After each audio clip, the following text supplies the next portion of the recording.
things have changed. You see something you like, double tap. You see something you dislike, tweet about it.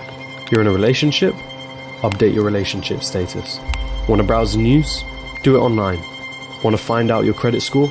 Do it online with a trusted agency. Want to trade stocks? Use an app. Interested in buying some new clothes? Do some online shopping. Want to track your calories? Use an app. Having health problems? Google it. Having relationship problems? Google it. Thinking of going outside? Take your phone with you. What could possibly go wrong?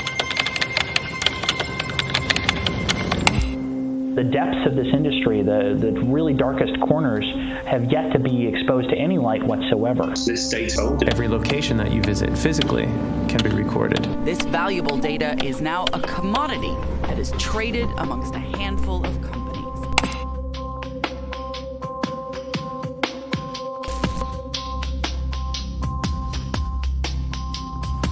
Here's how it works. Your name, your age, your height, your weight, where you live, where you work, your family, your friends, your likes, your dislikes, your phone number, your email, your health conditions, your buying habits, your credit score, your political beliefs, your religious beliefs, who you text. These are all examples of data points, little bits of information. And those little bits of information are very valuable things. Why, I hear you ask, and valuable to who? Well, advertisers would be a good start. With a large amount of data, an advertiser would know exactly who they should target and how they should target in order to make you buy. Well, thank goodness they don't have access to your data then, right? Wrong, they do have access to your data, and it's not your data anymore. Welcome to the world of data brokers, a $200 billion industry based on selling your personal information to other companies. Right now, you're probably imagining some tech giants like Google or Facebook, but that's not who I'm talking about. As far as we know, those companies don't sell your data. No, I'm talking about the others. I'm talking about more than 4,000 companies in the US alone, faceless companies that you've probably never heard of, companies that are operating in the shadows with very few rules, gathering all your personal data without you knowing. Information about your health, your buying habits, the restaurants you eat at, the supermarkets that you buy from, then negotiating that very data with other companies for a hefty profit in the millions, all behind your back.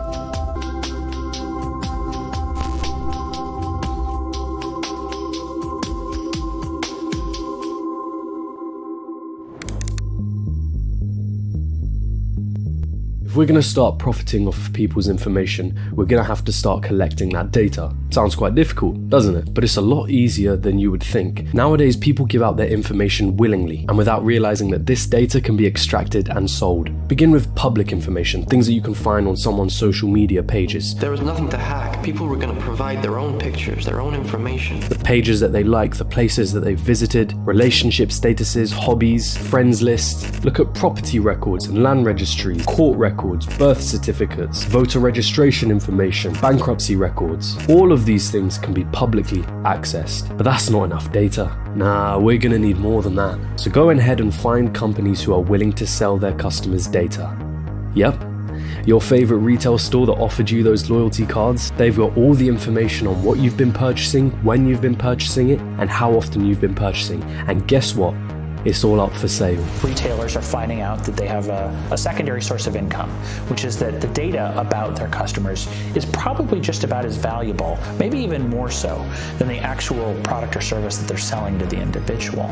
Go ahead and buy data from vehicle licensing agencies, the ones that have your name, address, and other personal information. DMVs are making millions of dollars selling drivers' personal information. Create free websites, apps, and other services that are designed to look ordinary but hide their actual intention. What web visitors don't realize is that Take5's real business is collecting and selling the information. Puts cookies that you see on websites, they have a sweet name, don't they? And you probably have no idea what they do. But a lot of these cookies are tracking your online behavior, the websites you visited, the news that you've read, the online purchases that you've made. This is an entire list of vendors which a website is willing to hand out your information to.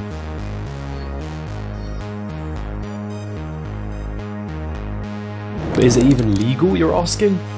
Of course it is. These people have agreed to handing over their information. They're the ones who clicked accept and agree on the website pop-ups which requested the use of their personal data. They're the ones who left their social media pages public. They're the ones who liked those Facebook pages or posted about their thoughts and interests. These are new times we're living in. remember? And although these people don't know what they've actually been signing up for, we've still got their digital signature. Any information you get, as much information as you can get, all of these data points are little pieces of gold, and the more data that you collect, the better set you're going to be for the next stage of this process.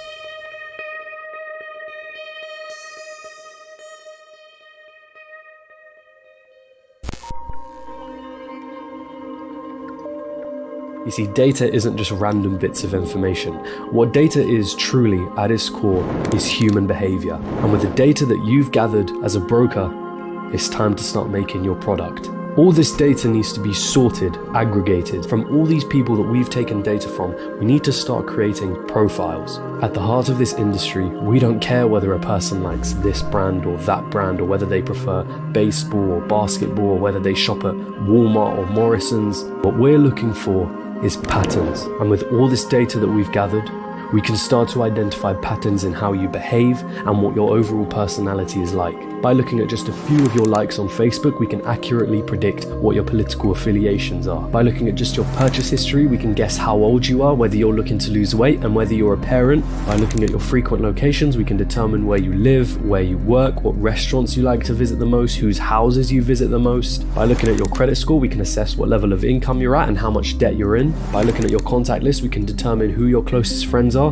how often you call them, and whether or not you've fallen out with them based on the frequency of those calls. By looking at your internet history, we can determine any health-related concerns you have, your religious affiliations, what your interests are, whether you're planning to go abroad or not, what you're thinking about purchasing. All of these predictions allow us to create a profile for each individual on our data sets. A profile that can detail exactly who you are as a person, how you think, and how likely you are to behave. That is our product, a well-wrapped package filled with an individual's behavioral patterns. And once we've packaged all this data into profiles, audiences, lists, it's time to start selling.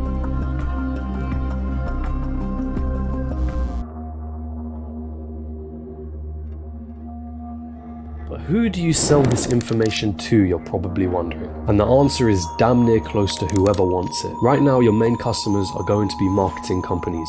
If we had a list of people who are health conscious, which is something you can determine by a person's buying decision, then there are a handful of companies that will want to get their hands on that list. Gyms, personal trainers, health-based restaurants, food subscription boxes which are based around healthy eating, online programs for fitness, etc., etc. Those people would love to find out who's interested in getting fit, because the more targeted an advertiser's campaign is, the more return they can see on their advertising spend. And that's where Bill. But is that really where it stops? Of course not. Do you know what else those profiles can determine about you? They can determine the riskiness of your lifestyle, and that is something insurance companies would love to get their hands on. Recently purchased a motorcycle? Then get ready for that information to be flagged up by a health insurance company and for you to begin paying higher premiums for that health insurance. Banks would also love to get their hands on your information. From your search history, they can see whether you have a history of credit card purchases on luxury items, and from there they can determine whether to give you higher or lower interest rates on any loans that you take out. What about people search websites? Websites that store personal information about people with which, for a fee, you can access that information. They'd love to gather data on a person's name, address, family members and whatnot. And what about governments? Governments would love to know your exact location, especially if you're a person of interest to them. Or what about other data brokers? Yeah, data brokers sell to other data brokers. It's not as clear-cut as scraping data and selling it off to other companies. This entire industry is a web of data brokers selling to other data brokers who sell to companies that sell to other data brokers, with prices marked up based on the information that these data brokers are selling. And right now, the average email is calculated to be worth about $89 to a brand over time. One can only imagine how much money information like a person's political affiliations, their buying decisions, or their health conditions are worth to other data brokers and companies. But it's hard to fix a price on it. This industry is built in the shadows, with word-of-mouth deals and private marketplaces being the only spots that you can buy this information, your information. $200 billion industry that is built up from using your information. And yet with all that being said, there's probably one huge question that you have right now, a question that you have probably been asking since the start of this video. Chances are, if you were born into a world of surveillance, technology, and the internet, hearing about how your data is passed on like this probably isn't going to bother you as much as you may want it to. And you're not alone in your apathy. There's a very common sentiment here. You can't make an omelet without breaking a few eggs. If you aren't doing anything wrong, you have nothing to worry about. And so the industry of data brokering poses a genuine moral dilemma. After all, data can be used to track down criminals. We have an algorithm that we're using that will identify a sort of risk factor for each area. It can be used to predict epidemics and treat diseases and improve treatments. It can be used for businesses to improve their service or the quality of the products that they present to you. But what if that data got into the wrong hands? What if a data broker or a company sold your information to an individual without knowing their real intentions? What if an authoritative government took that information and used it against citizens that were openly against them? Would you care then? Or would data isn't really yours anymore?